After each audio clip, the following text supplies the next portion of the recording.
자, 지금 헌재 상황이 속보가 들어왔는데요. 윤석열 대통령의 탄핵 심판 마지막 변론 그 시간 지금 계엄군의 전력이 차단된 것에 대해서도 이제 뭐 얘기가 나왔다라는 얘기가 지금 있고요. 또 우원식 국회의장과 이재명 그 대표가 월담하는 영상을 증거로 냈는데 그때 당시에 거기 아무도 없는데 그냥 월담했다 이런 얘기를 지금 하고 있대요.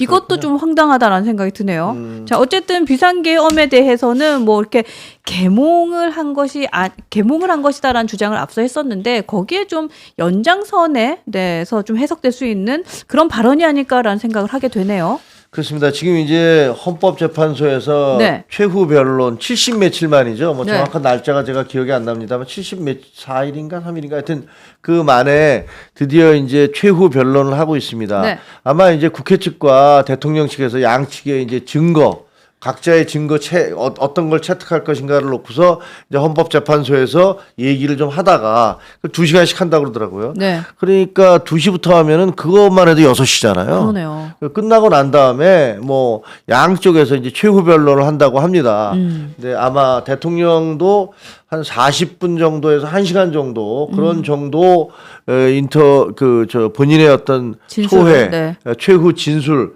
이것을 할 것 같습니다. 네. 근데 지금 언론에서는 제일 관심이 네.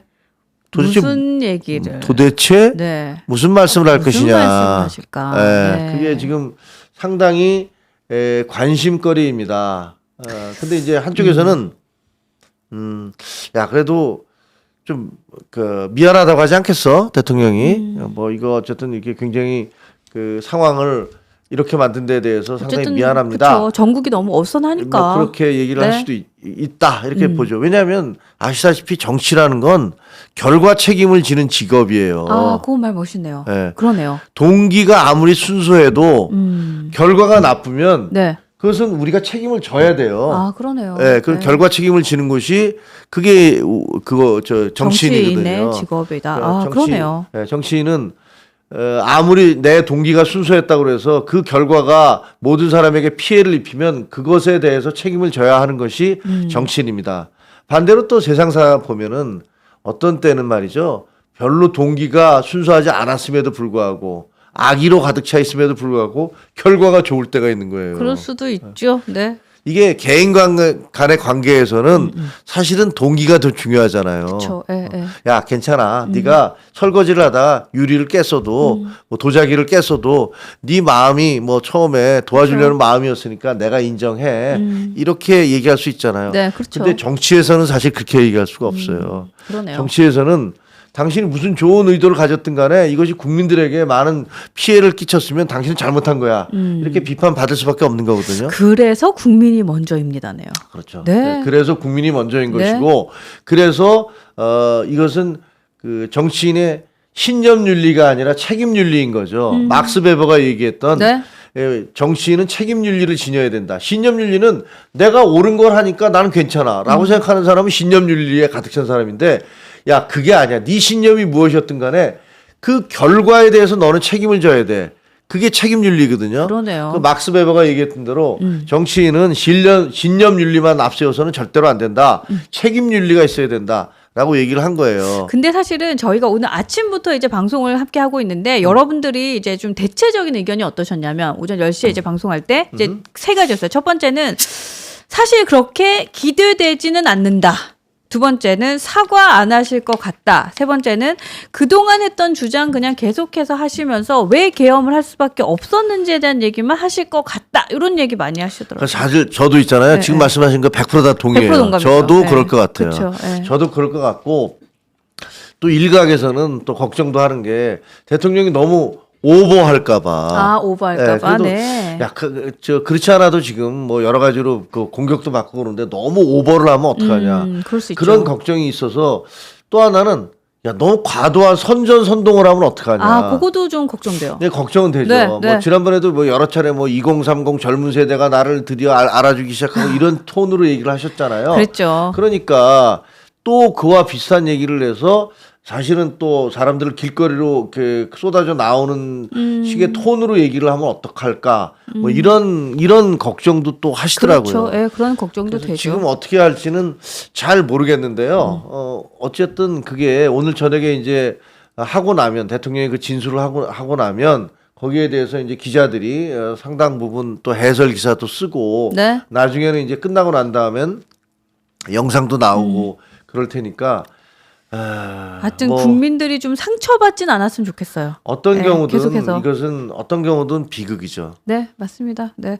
근데 그 권성동 그 원내대표도 지금 윤석열 대통령에 대해서 좀 진심 어린 네, 사과, 진솔한 대국민 사과 내지는 진솔한 심정이 들어가야 될 것 같다 뭐 이런 얘기를 한 것 같은데 근데 이제 이 문구를 보면서 그동안의 입장과 좀 달라졌다라고 해석을 해야 되나라는 생각도 좀 들었고요. 아니 저 권성동 대표가 뭐라고 그랬냐면 진소라 전국 국민에게 큰 불평과 네. 전국 불안정을 가져다 준 점에 대해 진솔한 대국민 사과 내지 진솔한 심정이 들어가야 할 것이다. 너무 맞는 얘기 아니에요? 네, 맞는 얘기인데 어. 사실은 권영세 비대위원장 같은 경우에는 비상계엄이 있었던 그날로 돌아간다 하더라도 나는 표결 안 했다. 해제 그렇지. 표결 안 했다. 그러니까 야, 사실 입장이 진짜. 달라졌나라는 생각 저는 들어요. 그거 그때 이제 관훈 클럽에서 하신 얘기잖아요. 그렇죠. 예, 예. 그거는 제가 보기에는 권영세 우리 비대위원장은 상당히 신중한 사람으로 알려져 있는데 아마 네. 자기의 일평생 그 정치 역사상 가장 오점에 남는 얘기를 한 것 같아요. 그럼 나는 민주주의를 포기하겠다라는 거잖아요. 그렇게 해석이 되죠. 사실상은. 네, 그렇게 해석이 되죠. 네, 그렇죠. 예를 들면 경찰이 범죄 현장에 가서 나는 저 범인을 안 잡겠다라는 거나 혹은 국회에 계엄군이 들어왔는데 그 계엄군을 나가라는 투표를 못 하겠다. 네, 그렇죠. 이거는 제가 보기에는 정말 말이 안 되는 얘기인데. 그러니까 의사가 죽어가는 환자 보면서 메스 안 잡겠다는 말하고 뭐가 달라요? 그렇죠. 똑같죠. 예. 근데 이제 권성동 원내대표가 지금 대국민 사과와 진솔한 심정이 들어가야 된다 하고 탄핵 선고로 인해서 나라가 분열되지 않고 통합이 돼야 된다는 부분 네. 이런 게 들어가야 된다. 뭐 이것도 사실은 너무나 맞는 얘기죠. 너무 당연한 얘기인데. 너무 당연한 얘기예요. 근데 입장이 바뀐 것 같다라는 생각이 드는 건 기분 탓인가요? 그렇죠. 기분 뭐 탓. 조금 기분 탓인가요? 아니야. 그러니까 사실은 이분이 뭐라 그랬냐면 어차피 헌법재판소에서 판결이 내려오면 무조건 이건 따라야 된다. 단심제인데 이걸 안 따르고 어떡하냐 이렇게 얘기를 한 거니까. 네. 그러니까 최소한 법조인으로서의 최소한의 양심과 양식 이런 것들을 보여준 것이다라고 생각해서 뭐 잘했다고 저는 생각해요. 네, 네, 네. 이 부분은 어쨌든 뭐 그동안에 여러 가지 이분이 근데 또 거기도 안 갔잖아요. 그 관저 앞에 안 갔어요. 네, 권성동 원내대표 안 갔죠. 예, 그다음에 물론 이제 그 면회는 하러 갔는데 그 면회는 하러 갈 수 있다고 생각해요. 네. 뭐 개별적으로 가면 좋은데 그때 권성동, 권영세, 나경원 의원까지 한꺼번에 가는 바람에 이게 뭐야? 당 지도부가 무슨 그 가서 뭐 지시받으러 가는 거야? 뭐 이런 얘기 들었으니까 그건 잘못됐지만 그렇죠. 그러나 뭐 개인적으로는 갈 수도 있다. 친구잖아요, 원래는. 그러니까 갈 수도 있다고 생각하는데 이 얘기는 그냥 잘한 건 잘한 거고 못한 건 못한 거니까 적어도 윤 대통령이 그 국민에게 큰 불평과 전국 불안정을 가져다 준 점에 대해 진솔한 대국민 사과 내지 진솔한 심정이 들어가야 된다라고 요구한 거. 네. 그리고 탄핵 선고로 인해서 나라가 분열되지 않고 통합이 되어야 한다는 부분이 들어가야 된다. 그러니까 이 얘기는 서로 내가 탄핵돼서 쫓겨나더라도 이걸 가지고서 나라가 분열되면 안 된다라는 얘기를 해달라는 거 아니에요. 네, 네. 그러니까 이 얘기는 상당히 제대로 된 요구를 한 것이다라고 저는 생각을 합니다. 근데 이제 요렇게 약간 미묘하지만 입장이 바뀌는 것이 지금 그 여기서 국민의힘은 뭐 조기 대선의 금연령이 있다 뭐 이런 얘기를 하는데 그렇죠. 이제는 좀 현실로 받아들이고 이제는 뭔가를 좀 하려고 하는 의지가 있는 게 아니야라고 해석이 되는 거죠. 그러니까 그렇게까지 이제 볼 수 있나요? 전체적으로 그 네. 제일 큰 거는 그거예요. 여론이에요, 여론. 아, 네, 제일 네. 큰 거는 중도층의 여론이 다 그냥 등 돌리고 있다는 것들이 숫자로 나타나고 있잖아요. 아 그리고 지금 한동훈 대표 저서에 지금 이 그렇죠. 설레임으로도 보여지는 거죠. 네, 그렇죠. 네. 예를 들면 쫓겨난 한동훈의 그 책, 네. 그 책 한 권이 불고 제가 그래서 제비라고 그랬잖아요. 얼마 전에 제가 제비라는 얘기 했던 거 기억나세요? 봄이 오고 있습니다. 봄의 전령사 제배가 날라오고 있습니다.